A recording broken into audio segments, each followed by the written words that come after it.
ചുട്ടിട്ടിരിക്കാൻ പറ്റണില്ല, അമ്മാതിരി ചൂട്. ഇന്നാ ജനലും വാതിലും തുറന്നിടാവുന്ന പുറത്തിറങ്ങാന്ന് വിചാരിച്ചാൽ പാമ്പ് കടിക്കുമോ എന്നുള്ള പേടി. എങ്ങനെ ജീവിക്കൂടെ ഈ നാട്ടിൽ എന്നുള്ളത് എനിക്ക് മനസ്സിലാവുന്നില്ല. മഴയും പെയ്യുന്നില്ല. എന്താണ് ഗോഡ്സ് ഓൺ കൺട്രി, ദൈവത്തിൻ്റെ നാട്, അതൊക്കെയാണല്ലോ പറയുന്നത്. അവസ്ഥ തന്നെയാണ്. നിയന്ത്രണം, പമ്പ് സെറ്റ്, ഇൻഡക്ഷൻ കുക്കർ. ഈ ഇൻഡക്ഷൻ കുക്കറിനൊക്കെ നിയന്ത്രണം കൊണ്ടുവന്നിട്ട് ഗ്യാസും കുറ്റി ഇവരെ കൊണ്ടുവന്ന് തരുമോ? വാട്ടർ ഹീറ്റർ, ഹീറ്ററിൻ്റെ ആവശ്യമില്ല, പൈപ്പ് തുറന്നാൽ തന്നെ നല്ല ചൂട് വെള്ളമാണ് കിട്ടുന്നത്. ഇസ്തിരി അടിക്കേണ്ട ഒരു കാര്യമില്ല, ഷർട്ട് ഇട്ട് നേരെ പോയിട്ട് സൂര്യൻ്റെ മുന്നിൽ ഇരുന്നാൽ അതിൽ ഇസ്തിരി അടിച്ചാൽ അതിൽ കിട്ടും. വാഷിംഗ് മെഷീൻ, അതിൻ്റെ ആവശ്യമില്ല, അതൊക്കെ നമുക്ക് കുറയ്ക്കാം. എന്താ, തുണി എടുത്ത് നേരെ പുറത്തിട്ട് ആയല്ലോ, 2 കുത്തി അനക്കുന്നു, പുറത്തിടുന്നു.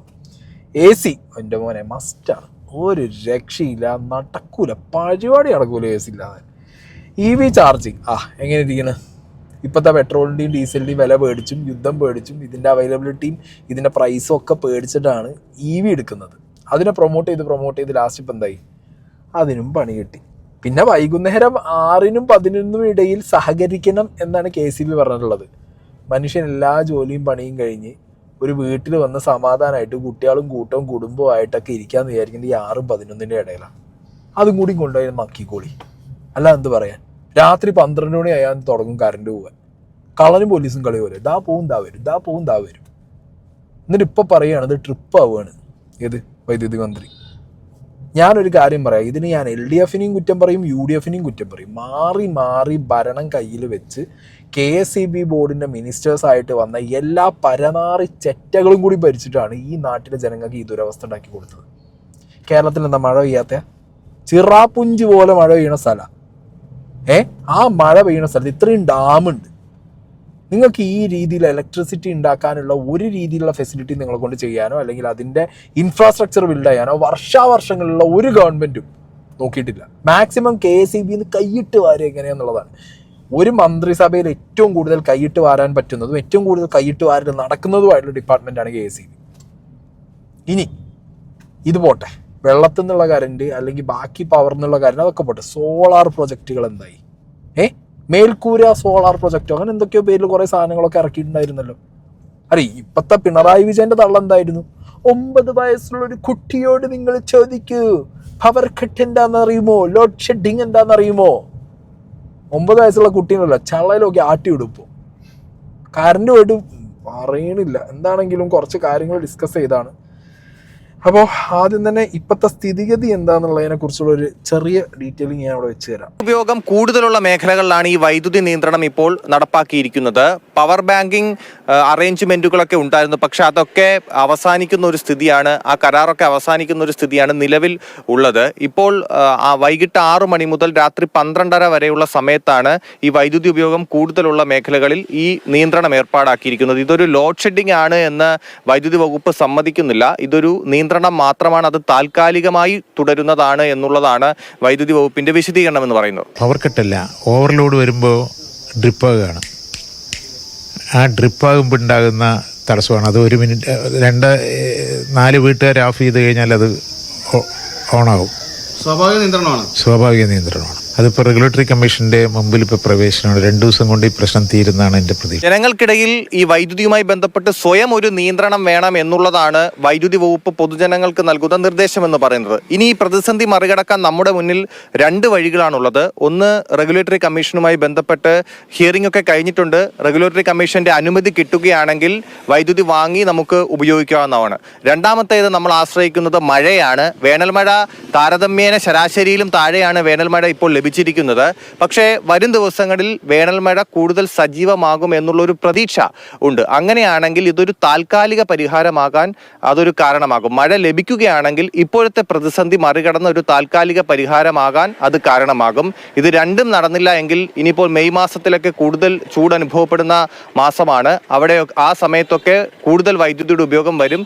ലോഡ് ഷെഡിംഗ് പോലുള്ള കടുത്ത നിയന്ത്രണത്തിലേക്ക് പോകുമോ ഇല്ലയോ എന്നുള്ളത് നമ്മൾ കണ്ടറിയേണ്ടിയിരിക്കുന്നു.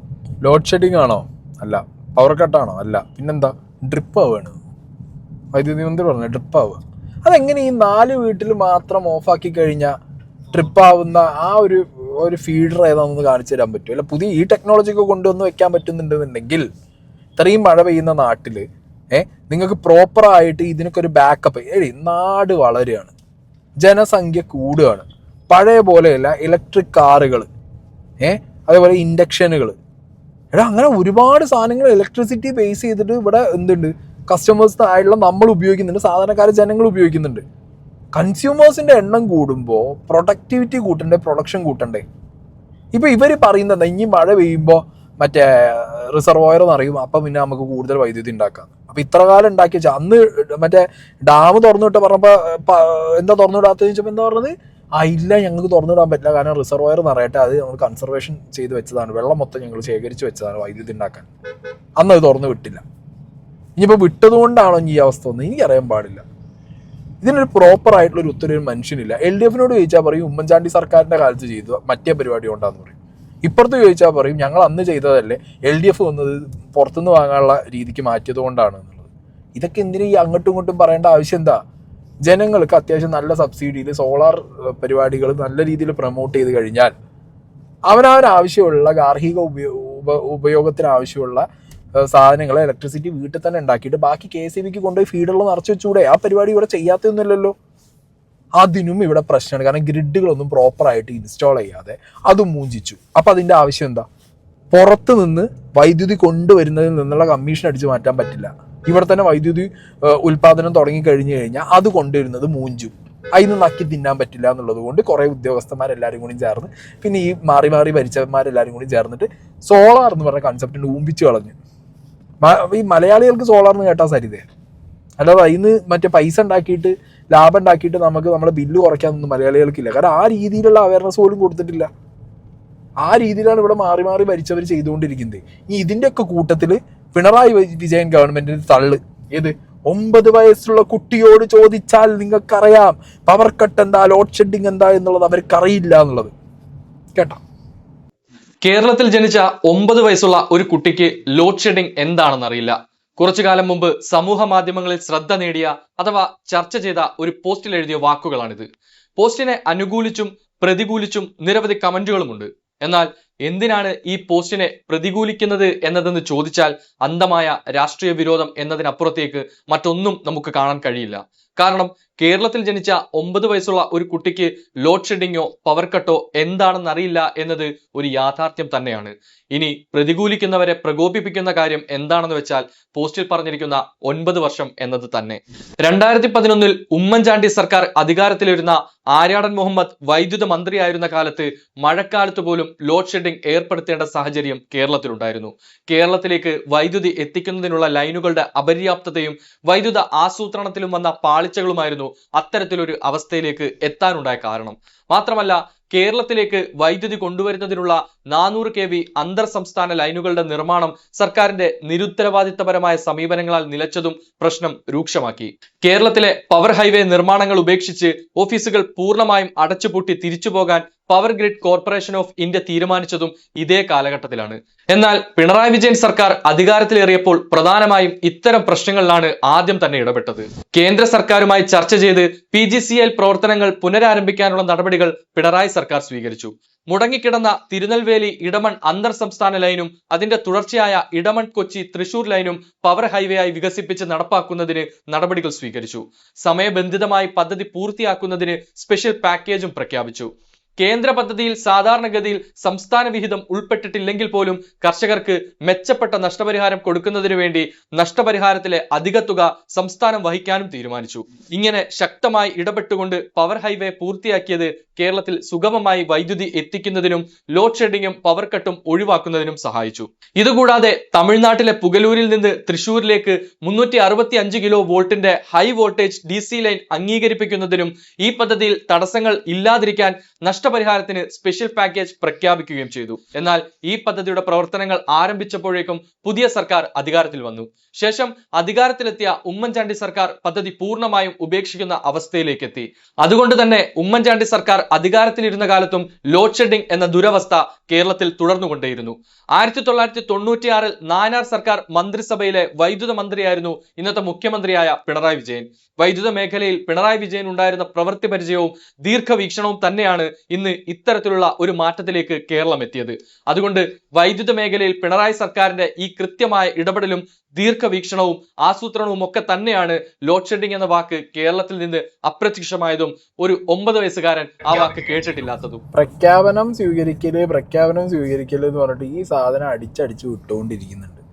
എന്നിട്ട് ഇവിടെ എന്താ ലോഡ് ഷെഡിങ് ഇപ്പം എന്തായി? UDF സർക്കാർ ഭരിച്ചിരുന്ന സമയത്ത് മാന്യമായി പറഞ്ഞിട്ടുണ്ടായിരുന്നു ലോഡ് ഷെഡിങ് ഉണ്ട് മക്കളെ 9 മുതൽ 9:30 വരെ പറഞ്ഞിട്ടാ ചെയ്തിരുന്നത്. ഇതിപ്പോൾ ഞാൻ കഴിഞ്ഞൊരു 3 വർഷമായിട്ട്, ഞാൻ എൻ്റെ ഒരു ഹോണസ്റ്റ് എക്സ്പീരിയൻസ് പറയാം, 3 വർഷമായിട്ട് ഞാൻ എൻ്റെ വീട്ടിൽ കാണുന്നുണ്ട് ഇടയ്ക്കും തലയ്ക്കും കറണ്ട് 10 മിനിറ്റ് 20 മിനിറ്റ് ഗ്യാപ്പിൽ വന്നു പോകുന്നത്. മനസ്സിലായി? ഈ ചൂട് കാലത്ത് അതുണ്ട്, നടന്നിട്ടുണ്ട്. ഇതിനു മുമ്പ് ഇതിവിടെ ചർച്ചയായിട്ടുണ്ട്. അപ്പോൾ ഇത് എത്ര കാലമായിട്ടാണ് ഇവർ ഈ പറഞ്ഞ പ്രൊജക്റ്റുകളൊന്നും ഓണായില്ലേ? അല്ലെങ്കിൽ ഇതൊന്നും പ്രവർത്തിക്കുന്നില്ലേ? ഇതിൻ്റെയൊക്കെ അവസ്ഥ എന്താ? ഇതിങ്ങനെ ഈ PR തള്ളിന് വേണ്ടി പറഞ്ഞുകൊണ്ടിരിക്കുകയാണ് ഈ പരിപാടികൾ മൊത്തം. ഒന്നും ചെയ്തില്ല എന്ന് പറയുന്നില്ല, ഇനീഷ്യേറ്റ് ചെയ്തു എന്ന് പറയുന്നുണ്ട്. എന്നാൽ ആ ഇനീഷ്യേറ്റ് ചെയ്തതിൻ്റെ ഫൈനൽ റിസൾട്ട് എന്താ? ഇപ്പം എഴുതിനി വാങ്ങി ഇഷ്ടത്തിരിക്കേണ്ട അവസ്ഥയാണ് മലയാളികൾ. AC ഉപയോഗിക്കരുത്, മറ്റേ ഇൻഡക്ഷൻ ഉപയോഗിക്കരുത്, ഒന്നും ഉപയോഗിക്കരുത്, പാമ്പേടിയും കൊണ്ട് ചാവുന്ന നാട്ടുകാരൊക്കെ എല്ലാവരും കൂടി ചേർന്നിട്ട്. ഇതെങ്ങട്ടെ ഈ പോക്ക്? ഒരു പിടുത്തവും കിട്ടണില്ല. ഇനി ഇതിനകത്ത് ഇല്ല കണ്ടില്ല, തള്ളു കണ്ടില്ല, തള്ളിഞ്ഞ് വേണമെങ്കിൽ ബാക്കിയും കൂടി വെച്ചാലോ വേണ്ടല്ലോ, തള്ളു വെക്കേണ്ട ആവശ്യമില്ല. ഇനി നമുക്ക് സോളാറിൻ്റെ കാര്യം നോക്കാം. കാരണം Kerala state electricity regulatory commission KSERC ഇവർ ശരിക്കും സോളാർ പ്രൊജക്ട്സ് അല്ലെങ്കിൽ വീടിൻ്റെ മുകളിൽ പുരയ്ക്ക് മുകളിൽ സോളാർ എന്ന് പറഞ്ഞ പ്രൊജക്റ്റൊക്കെ ഇല്ലാതാക്കിയിട്ട് ഇവർക്ക് എന്ത് കിട്ടാനെന്നുള്ളത് എനിക്കൊരു പിടുത്തവും കിട്ടുന്നില്ല. കാരണം ഇതൊക്കെ കൂടുതലായിട്ട് എൻകറേജ് ചെയ്യല്ലേ വേണ്ടേ ആളുകളെ? അതിന് പകരം അത് ചെയ്യാൻ വന്ന ആളുകളും ആ പദ്ധതിയിലേക്ക് വന്ന് ഇത് ലോൺ എടുത്ത് വരെ മേൽക്കൂരയ്ക്ക് മുകളിൽ സോളാർ വെച്ചവർക്കൊക്കെ ഇരുട്ടത്ത് അടി കൊടുത്ത പോലത്തെ പരിപാടിയാണ് കാണിച്ചു കൂട്ടിയിട്ടുള്ളത്. കൊച്ചി വൈറ്റിലയിലെ തന്റെ വീട്ടിൽ ജെയിംസ് കുട്ടി തോമസ് സ്ഥാപിച്ച സോളാർ പ്ലാന്റ് ആണ് ഈ കാണുന്നത്. പക്ഷേ നമ്മുടെ സംസ്ഥാനത്ത് വീടുകൾക്ക് എത്ര ഇടങ്ങളിൽ സമാനമായ രീതിയിൽ സോളാർ പ്ലാന്റുകളുണ്ട്? സംസ്ഥാനത്ത് വൈദ്യുതി ഉപയോഗം റെക്കോർഡുകൾ ഭേദിക്കുകയാണ്. സ്വയം പര്യാപ്തതയ്ക്ക് ഇത്രയധികം അവസരം ഉണ്ടായിട്ടും എന്തുകൊണ്ടാണ് സോളാർ പദ്ധതികൾ നമ്മുടെ നാട്ടിൽ വ്യാപകമാകാത്തത്? മുകളിലെ 5 കിലോവാട്ട് സോളാർ പാനലിൽ നിന്നും വൈദ്യുതി ഉൽപ്പാദിപ്പിക്കുന്നു. കൊടും വേനലിൽ 32 യൂണിറ്റും മഴയത്ത് പോലും 14 യൂണിറ്റും ശരാശരി വൈദ്യുതി ഇതിൽ നിന്ന് ഉൽപ്പാദിപ്പിക്കപ്പെടുന്നുണ്ട്. നേരെ ഗ്രിഡിലേക്കാണ് പോകുന്നത്, പവർ ഗ്രിഡിലേക്ക്. ഇവിടെ ബാറ്ററി ഉപയോഗിച്ച് സ്റ്റോറേജ് ഇല്ല. പക്ഷേ എന്തുകൊണ്ടാണ് KECB പുരപ്പുറം സോളാർ പദ്ധതി ബാധ്യത എന്ന് പറയുന്നത്? ഗാർഹിക സോളാർ പദ്ധതി നടപ്പാക്കിയതിൽ രാജ്യത്ത് മുൻപന്തിയിലായിരുന്നു കേരളം. KECB, അനർട്ട് എന്നിവ നൽകിയ പ്രോത്സാഹനത്തിൽ ഇതുവരെ സംസ്ഥാനത്തെ 3.78 ലക്ഷം ഇടങ്ങളിൽ സോളാർ പാനലുകൾ ഉയർന്നു. എന്നാൽ അവിടെ നിന്ന് ഗാർഹിക സോളാർ പദ്ധതി 500 കോടി രൂപയുടെ ബാധ്യത വരുത്തിയെന്ന കണ്ടെത്തലിലേക്ക് KECB എങ്ങനെയാണ് എത്തിയത്? ഞാനിപ്പോൾ കൂടുതൽ വൈദ്യുതി ഉൽപ്പാദിപ്പിച്ചു കഴിഞ്ഞാൽ അത് ഉപയോഗിക്കാനുള്ള അല്ലെങ്കിൽ സ്റ്റോർ ചെയ്യാനുള്ള അതല്ലെങ്കിൽ കടത്തിവിടാനുള്ള ഗ്രിഡ് സംവിധാനങ്ങൾ KECBക്ക് ഉണ്ടായിരിക്കണം. അത് അവരൊന്നും ചെയ്തിട്ടില്ല. ഗ്രിഡിലേക്ക് ഉൽപ്പാദകർ പകൽ സമയത്ത് നൽകുന്ന വൈദ്യുതിക്ക് കുറഞ്ഞ നിരക്കും രാത്രി തിരികെ KECBക്ക് നൽകുന്ന വൈദ്യുതിക്ക് കൂടുതൽ ചാർജും ഈടാക്കുന്ന നെറ്റ് ബില്ലിംഗ്, വീടുകളിൽ തന്നെ ബാറ്ററികൾ സ്ഥാപിച്ച് വൈദ്യുതി സംഭരിക്കണമെന്ന വ്യവസ്ഥ വരുത്തുന്ന സാമ്പത്തിക ബാധ്യത. സംസ്ഥാന സർക്കാരിന്റെ പുതിയ നിയമത്തിനെതിരെ സോളാർ ഉൽപാദക ഉപഭോക്താക്കളുടെ സംഘടനയായ പ്രൊസ്യൂമേഴ്സ് കൂട്ടായ്മ നൽകിയ ഹർജി ഹൈക്കോടതിയുടെ പരിഗണനയിലാണ്. പുതിയ പ്ലാന്റുകൾക്ക് KECB പെർമിഷൻ കൊടുക്കുന്നില്ല. കാരണം എന്ന് പറഞ്ഞാൽ അവരുടെ ട്രാൻസ്ഫോമർ കപ്പാസിറ്റി കഴിഞ്ഞു എന്നാണ് പറയുന്നത്. പക്ഷേ കേന്ദ്ര നിയമം അനുസരിച്ച് അങ്ങനെ പറയാൻ പറ്റത്തില്ല. അവർ ആ ട്രാൻസ്ഫോമർ മാറ്റി പുതിയ ട്രാൻസ്ഫോമർ വെച്ച് അതിൻ്റെ വരുന്ന ചെലവ് റെഗുലേറ്ററി കമ്മീഷൻ വഴി താരിഫിലേക്ക് എടുക്കണമെന്നാണ് പുതിയ സെൻട്രൽ ഗവൺമെന്റ് പറയുന്നത്. പക്ഷേ അങ്ങനെ ഒരു സംഗതി ഇവിടെ നടക്കുന്നില്ല. സംസ്ഥാനത്ത് പുറത്തു നിന്ന് കരാർ അടിസ്ഥാനത്തിലാണ് വൈദ്യുതി വാങ്ങുന്നത്. സോളാർ അധിക ഉൽപാദന ദിവസങ്ങളിൽ പുറത്തുനിന്നുള്ള വൈദ്യുതി പിൻവലിക്കേണ്ടി വരുമ്പോൾ വലിയ തുക സറണ്ടർ ചാർജായി നൽകണം. ഇതാണ് ബാധ്യതയ്ക്ക് കാരണമെന്നാണ് KECB വാദം. വലിയ ജനറേറ്റേഴ്സ് ഒക്കെ തന്നെ അവർ 24 മണിക്കൂറത്തേക്കുള്ള സപ്ലൈ ആണ് അവൈലബിൾ ചെയ്യുന്നത്. അപ്പോൾ അത് നമ്മുടെ ആവശ്യകതയ്ക്കനുസരിച്ച് നമ്മൾ കുറഞ്ഞ സമയത്തേക്ക് മാത്രം വാങ്ങുമ്പോൾ അതിന് വളരെയധികം വില കൊടുക്കേണ്ടി വരുന്നു. എന്നാൽ ഈ കൂടിയ വിലയ്ക്ക് വാങ്ങുന്ന വൈദ്യുതിയാണ് പകൽ സമയത്ത് സോളാർ ഉൽപ്പാദകർ ഈ രാത്രി സമയത്ത് ഉപയോഗിക്കുന്നത്. എന്നാൽ അവർക്ക് അതിന്റെ താരിഫ് റിഫ്ലക്ട് ചെയ്യുന്നില്ല. അപ്പോൾ സ്വാഭാവികമായും ബില്ലിംഗ് രീതികളിലൊക്കെ വ്യത്യാസം വരേണ്ടത് ഈ വൈദ്യുതിയുടെ റിയൽ പ്രൈസിങ്ങിന് ആവശ്യമാണ്. എല്ലാ ഉപഭോക്താക്കൾക്കും ഒരുപോലെ ന്യായമായ വിലയ്ക്ക് വൈദ്യുതി ലഭിക്കുന്നതിന് ഇതിന്റെ ബില്ലിങ്ങിലുള്ള വ്യത്യാസമൊക്കെ തന്നെ ആവശ്യമാണ്. ഗ്രിഡിലേക്ക് നൽകുന്ന വൈദ്യുതി ബാറ്ററിയിൽ സംഭരിക്കുന്ന സംവിധാനം കാസർഗോഡ് മൈലാട്ടിയിലും പോത്തൻകോടും ഈ വർഷം പൂർത്തിയായാൽ വലിയ മാറ്റമുണ്ടാകുമെന്നും വിശദീകരണം. കാലാവസ്ഥാ വ്യതിയാനമാണ് മുന്നിൽ. ജലവൈദ്യുതി പദ്ധതികൾക്ക് ഇനി സംസ്ഥാനത്ത് സാധ്യതയുമില്ല. സൗരോർജ്ജ ശൃംഖല പതിയെ വികസിപ്പിച്ചാൽ മതിയെന്ന വൈദ്യുതി ബോർഡ് നയം ഊർജ്ജ ശൃംഖലയെ പിന്നോട്ടടിക്കുമെന്ന ആശങ്കയാണ് ശക്തമാകുന്നത്. അത്യാവശ്യം ഈ സോളാർ പാനലൊക്കെ വെച്ചിട്ടുള്ളത് അബ്രോഡുള്ള കുറേ NRIs ആണ്. അവരുടെയൊക്കെ വീട്ടിൽ നാട്ടിൽ വന്ന് നിൽക്കുമ്പോൾ ഇനിയിപ്പോൾ ഇത്രയും ബില്ലിനൊന്നും സാധനം പിടിക്കണ്ടല്ലോ എന്ന് വിചാരിച്ചിട്ട്. ഇതെന്താ പറയുക, ഇത് സേവ് ചെയ്ത് വെക്കാൻ വിഷയങ്ങൾ ഉള്ളതുകൊണ്ട് ഗ്രിഡിലേക്ക് ഇത് പോകില്ല, ഗ്രിഡില്ല, ഗ്രിഡ് സിസ്റ്റം ഇല്ല, ബാറ്ററി ഇല്ല, ഇത് സേവ് ചെയ്ത് വെക്കാൻ. എന്തൊക്കെ സിസ്റ്റം വരുമ്പോൾ അവരൊക്കെ ഇതിന്ന് ബാക്ക് ഔട്ട് ചെയ്യും. പിന്നെ ഇതിന് 1-2 പൈസ ഇല്ലെങ്കിൽ നല്ല പൈസ ഉണ്ട് ഈ സാധനം വെക്കാൻ വേണ്ടിയിട്ട്. എന്നിട്ട് ഇതിൻ്റെ ഉപകാരം എന്താണെന്ന് ഒന്ന് ആലോചിച്ച് നോക്കും. ഇവർക്ക് ബേസിക്കലി എന്താ പറയുക, പുറത്തുനിന്ന് കറണ്ട് എടുക്കണം, അതിന് കമ്മീഷൻ കിട്ടുന്നുണ്ടാവും. മനസ്സിലായില്ലേ? അപ്പം അതിന് വേണ്ടിയിട്ട് ഇവിടെ ഈ സോളാർ പ്രൊജക്റ്റുകളൊന്നും ഇവർ പ്രോത്സാഹിപ്പിക്കാൻ പോകുന്നില്ല. അതിനുവേണ്ടിയുള്ള സിസ്റ്റങ്ങൾ കംപ്ലീറ്റ്ലി ഇവിടെ വർക്കൗട്ട് ചെയ്ത് കൊടുക്കൂല്ല. അങ്ങനെ ചെയ്തു കൊടുത്തിരുന്നെങ്കിൽ ഇന്നിപ്പോൾ ഇങ്ങനത്തെ ഒരു ഇത്രയും വലിയ ക്ലൈമറ്റ് ചേഞ്ച് വന്നൊരു സമയം, നമ്മൾ വരൾച്ച നേരിടുന്നൊരു സമയം, ഇനിയിപ്പോൾ വെള്ളത്തിൽ നിന്ന് നമുക്ക് ഇങ്ങനത്തെ ഇലക്ട്രിസിറ്റി എന്ന് പറഞ്ഞുള്ള സാധനം തിങ്ക് ചെയ്യാൻ പോലും പറ്റാത്തൊരവസ്ഥയൊക്കെ വരുന്നൊരു കാലഘട്ടത്തിലേക്ക് മാറിപ്പോകുമ്പോൾ സോളാർ എന്ന് പറഞ്ഞാൽ ഏറ്റവും ബെസ്റ്റ് ഓപ്ഷനല്ലേ. അത് ആളുകളിലേക്ക് കൂടുതൽ പ്രൊമോട്ട് ചെയ്ത് ആളുകളെ കൂടുതൽ അതിൽ ഇൻട്രസ്റ്റഡ് ആക്കി സബ്സിഡിയും കൊടുത്ത് കൂടുതൽ കസ്റ്റമേഴ്സിനെ കൊണ്ടുവന്ന് അതിൽ നിന്ന് എന്തെങ്കിലും ആലോചിച്ചു. കേരളത്തിൽ ഇപ്പോഴുള്ള വീടുകളുടെ ഒരു പകുതിയിൽ മുകളിൽ വീടുകളുടെ ഈ പുരപ്പുറത്ത് സോളാർ എന്നുള്ള പ്രൊജക്റ്റ് വന്നു കഴിഞ്ഞാൽ ഇതിനെ പുറത്തുനിന്ന് വൈദ്യുതി എടുക്കേണ്ട ആവശ്യം, ഇവിടുന്ന് ഉണ്ടാക്കുന്നതന്നെ അവർക്ക് ഫീഡറുകൾ സേവ് ചെയ്താൽ പോരെ. വേണമെങ്കിൽ ഇത് വിൽക്കാനും പറ്റും പുറത്തേക്ക്. അതിനോടൊന്നും ഒരു താല്പര്യമില്ല. ഇങ്ങനെ വാങ്ങണം, ഇവിടുന്ന് ഇങ്ങനെ ഉണ്ടാക്കണം എന്നില്ല. പ്രത്യേകതരം ഗവൺമെൻറ്റുകളും പ്രത്യേകതരം രാഷ്ട്രീയക്കാരുമാണ് കേരളത്തിലെ മലയാളികളെ ഭരിച്ചുകൊണ്ടിരിക്കുന്നത് കുറേ കാലമായിട്ട്.